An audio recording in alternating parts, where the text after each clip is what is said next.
Bonjour William Diamène, coach de vie, motivateur, entrepreneur. Content de faire cette vidéo aujourd'hui. Elle va être rapide.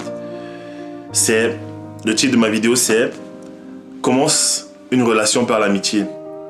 Commence ta relation par l'amitié.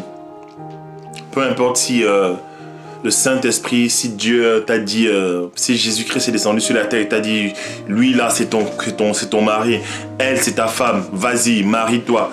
Peu importe cela, je te recommande de commencer tes relations par l'amitié. Pourquoi est-ce que je te demande de commencer par l'amitié?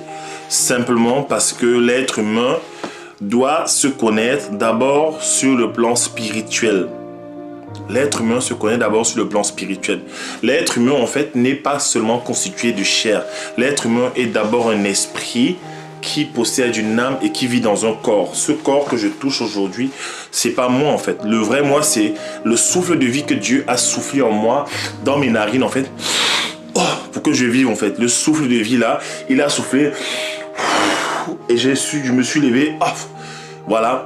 J'ai commencé à me mouvoir, en fait. J'ai commencé à vivre, en fait. Ce souffle-là, lorsque je vais mourir, il va partir, en fait. Il faut connaître les êtres humains par le spirituel, d'abord, par ce qui est important, par cette dimension, en fait. Très souvent, et malheureusement, on l'a fait souvent. Je n'accuse personne. Je ne suis pas parfait. Je ne suis pas là pour faire les sévères moralistes, en fait. Mais je dis très souvent, par erreur, on a connu des gens d'abord dans le mauvais sens. On a rencontré quelqu'un, on s'est précipité dans les relations sexuelles et après on a essayé de comprendre comment est-ce que son âme est. Après c'est en dernier lieu qu'on a cherché à savoir est-ce que la personne est spirituelle, est-ce que la personne croit en Dieu, est-ce que et justement lorsque l'ordre des choses est renversé, le désordre s'installe, l'abus est inévitable en fait. Lorsqu'on ne connaît pas, Miles Monroe disait, lorsqu'on ne connaît pas l'objet, le but d'un objet, d'une chose, en fait, l'abus est inévitable. Voilà. Donc, les gens commencent des relations par le sexe, au lieu de connaître la personne spirituellement. Et lorsqu'il y a le sexe, on s'attache à la personne, les liens d'âme se créent, Et lorsqu'il y a les liens d'âme, on est attaché à la personne, on ne peut plus se séparer de la personne. Et en plus, on constate que la personne est quelqu'un qui mentait, qui cachait son jeu, qui jouait les malins.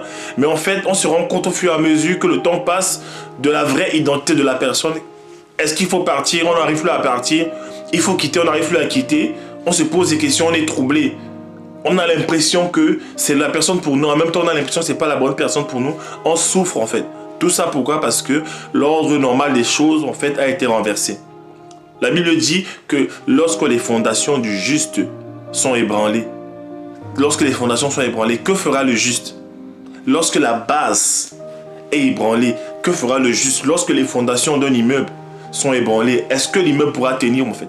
Lorsque les fondations sont ébranlées dans la vie, dans les relations, est-ce que la relation peut survivre en fait? Beaucoup sont coincés dans les relations parce qu'ils n'ont pas pris le temps de commencer par la bonne procédure. Beaucoup sont coincés dans les relations abusives, toxiques. Beaucoup sont dans les mariages, ils sont malheureux, ils sont tristes. Ils voudraient divorcer mais ils ne peuvent pas parce qu'il faut garder la face devant la famille, devant la société, parce que ça pourrait être assimilé à de l'échec. Beaucoup de gens sont tristes en fait. Pourquoi? Parce qu'au début, on n'a pas commencé dans le bon sens. Commencer dans l'amitié te permet de connaître d'abord la personne spirituellement. La Bible dit que c'est spirituellement que nous jugeons des choses en fait. Chaque être humain en fait a deux profils. Il a un premier profil qu'il montre à la société. Il a un rôle qu'il joue dans la société, qu'il joue à l'école, qu'il joue à l'entreprise, qu'il joue à l'église, qu'il joue dans la rue. On essaie toujours d'être bien. Lorsqu'on sort, on s'habille très bien. On fait attention. On prend soin de son hygiène. On joue un rôle en fait que parfois on ne joue pas à la maison. À la maison, il y a un deuxième rôle qu'on joue en fait. On est plus naturel, voilà, on laisse les cheveux pousser, je sais pas, on traîne à la maison en culotte, voilà, plein de trucs. C'est deux rôles en fait. À l'extérieur, il y a des gens qui sont persévérants, qui ont l'air combatifs, qui ont l'air diligents, mais à la maison en fait, c'est pas ça en fait. Voilà. En public, il y a des gens qui parlent d'amour, qui parlent du respect de la femme, mais à l'intérieur de la maison, en fait, ils battent leur femme, en fait. Ils méprisent leur famille, ils battent leur famille, ils sont des tyrans, en fait. Voilà. Donc, en fait, l'être humain, il faut le connaître d'abord spirituellement. Donc, quand tu rencontres un homme, première des choses à faire, tu rencontres une femme, première des choses à faire, tu dis Seigneur, révèle-moi qui est cette personne. Et lorsque tu demandes, tu poses cette question dans la phase de l'amitié, Dieu te révèle directement cette personne et tu sais si c'est bon ou si c'est pas bon en fait. Tu sais si tu dois t'engager, si tu dois prévoir une relation poussée ou alors si tu dois t'arrêter tout de suite en fait. Très souvent, on se laisse guider par quoi? Par les sentiments, par la chair, par le corps de l'autre. Voilà, on la regarde, elle a un corps ravissant, elle a de belles formes, voilà. Et ça nous maintient dans la relation, alors qu'au fond, elle a un esprit insupportable, elle a un caractère mauvais, insupportable en fait. Mais on reste là. Pourquoi? Parce qu'on n'a pas connu d'abord spirituellement. Et lorsque tu connais spirituellement, l'avantage c'est quoi? C'est quand tu connais spirituellement, on te montre son futur. Dieu te montre son futur. Dieu te montre où elle sera dans 1, 2, 3, 4, 5, 6 ans. Dieu te montre où il sera, ce qu'il fera. Le même aujourd'hui qui est actif devant toi, qui paraît actif, peut être quelqu'un qui ne va rien faire dans le futur. Et Dieu te montre en fait les secrets cachés. La Bible dit que le cœur de l'homme est tortueux et mauvais par-dessus tout. Qui peut le connaître? Qui peut connaître le cœur de l'homme qui est tortueux et mauvais par-dessus tout? Ce n'est que Dieu qui a créé l'homme en fait. Donc il faut consulter Dieu pour savoir quel est son cœur, quelle est sa vraie nature en fait. Après avoir connu l'homme maintenant spirituellement, tu demandes à Dieu de te montrer maintenant l'homme au niveau de son âme. Et comment est-ce que tu découvres l'âme de l'homme? C'est dans la relation au quotidien, dans l'amitié. Dans l'amitié, c'est là que tu découvres si la personne a des blessures émotionnelles, si la personne a un sentiment de rejet, si la personne se sent complexée, des complexes d'infériorité ou de supériorité. Ces choses, c'est dans l'amitié en fait, sans être à fond dans l'amour. Tu commences à observer parce que la Bible dit ne réveille pas l'amour trop tôt. Dans le livre de Cantiques des Cantiques, pardon. Ne réveille pas l'amour trop tôt. Lorsque tu es dans la relation amicale, tu as le temps d'observer son âme, comment est-ce qu'il se comporte, comment est-ce qu'il réagit à la pression, comment est-ce qu'il se comporte face au rejet, aux insultes, comment est-ce qu'il fait face aux gens qui lui mettent la pression, comment est-ce qu'il réagit face aux gens qui sont plus importants que lui, comment est-ce qu'il réagit lorsqu'il est mis à l'ombre, alors qu'il y a quelqu'un qui autour de lui est mis en la lumière, comment est-ce qu'il résiste en fait au manque d'argent, à la souffrance, comment est-ce qu'il réagit en fait. Ça c'est la dimension amicale qui te permet d'observer ça, son âme. Tu observes, Dieu te montre, mais tu observes aussi. Tu te rends compte que tiens lui, il aime trop parler des gens. Alors lui, il aime trop parler de son boulot. Il se sent supérieur, complexe de supériorité.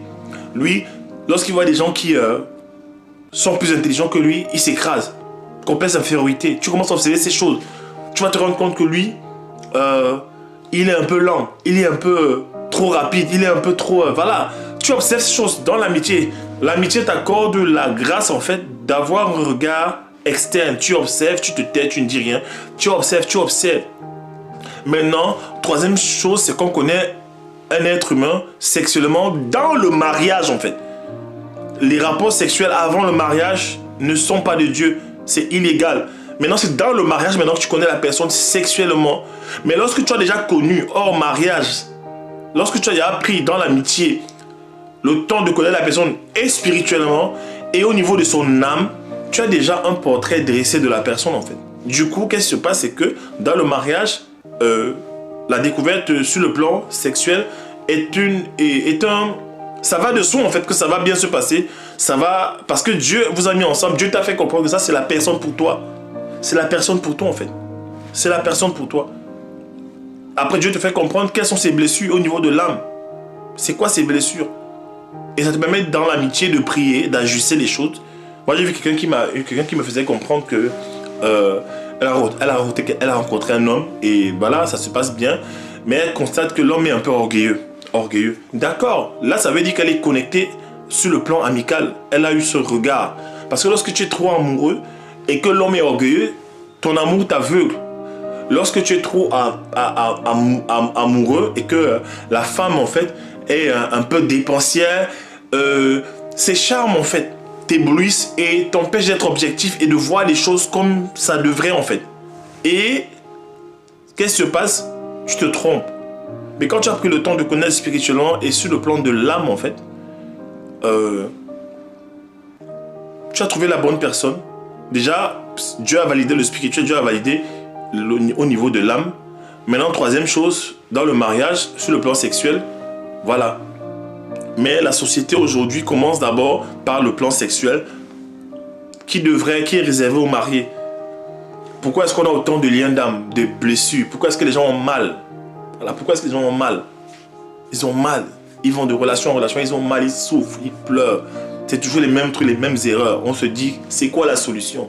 La solution, c'est d'abord de connaître quelqu'un sur le plan spirituel. Quand tu rencontres un homme, il est beau, il est grand, il est athlétique, il a argent, il a carrière, il a appartement, maison, je sais pas ce que tu veux. Il s'exprime, voilà, comme Barack Obama, il est stylé, raffiné. Demande, ne te laisse pas impressionner par ça. Demande, Seigneur, ouvre mes yeux, ouvre les yeux de mon cœur, que je sache qui il est. Demande en fait. Quand tu la vois, elle a ce corps, cette plastique, elle est gentille, elle est serviable. Ne te laisse pas impressionner. Demande qui elle est. Et lorsque Dieu te révèle, aie le courage d'accepter et de prendre ta route. Si la personne est la bonne personne, d'accord, de faire ce qu'il faut faire. Si elle n'est pas la bonne personne, avoir le courage de partir. Les gens sont trompés, les gens souffrent parce que à un moment donné dans la relation, ils ont fermé les yeux. Chaque relation qui est détruite, chaque divorce, chaque relation détruite, portait en lui ou en elle, chaque relation portait en elle les germes de sa propre destruction dès le début. Peu importe si c'est Dieu lui-même qui te dit que c'est ta femme ou ton homme, ton mari, apprends à connaître d'abord spirituellement. Quand j'ai rencontré ma femme, je me suis dit, Seigneur, je ne voudrais pas rencontrer, je ne voudrais pas une relation de plus, une énième relation qui va finir comme ça après 6 mois, 1 an. Je ne veux pas. Je veux savoir si c'est la bonne personne. Et à chaque fois, je rencontrais des gens, je posais la question. Et chaque fois, Dieu faisait un tamis. Il éliminait jusqu'à ce que je rencontre ma femme. Et même ma femme, quand je l'ai rencontrée, j'ai prié 1 fois, j'ai prié 2 fois, j'ai prié 3 fois. Dieu m'a dit c'est bon, c'est elle. J'ai dit c'est pas suffisant, je vais encore prier. Dieu m'a dit c'est bon, c'est elle, c'est bon, c'est elle, c'est bon, c'est elle. Jusqu'à ce que je m'arrête en fait. Et j'avais compris que ma femme était la femme de ma vie. Le jour où j'ai fait un songe, où je l'ai vue au milieu de ma famille. Aujourd'hui, elle est ma femme. Et voilà, donc je ne m'étais pas trompé. Mais j'ai d'abord connu spirituellement, dans la phase de l'amitié. Pas de rapport sexuel. Amitié. Pas de rapport sexuel. Vivre dans la pureté, c'est important. Vivre dans la pureté te permettra de rester les yeux ouverts pour commencer à constater ce qu'il y a de chancelant chez l'autre, pour changer les choses. Quand tu rencontres quelqu'un et que tu découvres les défauts, même si c'est Dieu qui l'envoie dans ta vie, ça te donne une certaine marge de manœuvre pour prier et pour ajuster ce qui est mauvais en fait. Quand tu découvres que ta femme, elle a un caractère, Dieu t'a dit que c'est ta femme, tu te rends compte qu'elle a encore les blessures émotionnelles, le mari, il a encore les blessures, ça te donne l'occasion pour toi maintenant de te rapprocher de Dieu. Tu dis, Seigneur, voici cette femme que tu me donnes, elle a tel problème, je vais prier pour ça. Tu pries et tu en parles avec la personne et vous commencez à gérer ça avant d'entrer dans le mariage en fait. Voilà. Donc voilà mon message aujourd'hui. Soyez bénis. Connectez-vous à mon site www.williamjamin.com. Vous pouvez vous enregistrer, vous pouvez booker vos séances de coaching dans le domaine du développement personnel, dans le domaine du leadership, dans le domaine de la nutrition, dans le domaine de l'amour, des relations et du mariage. Soyez bénis. Bonne journée. Bye bye.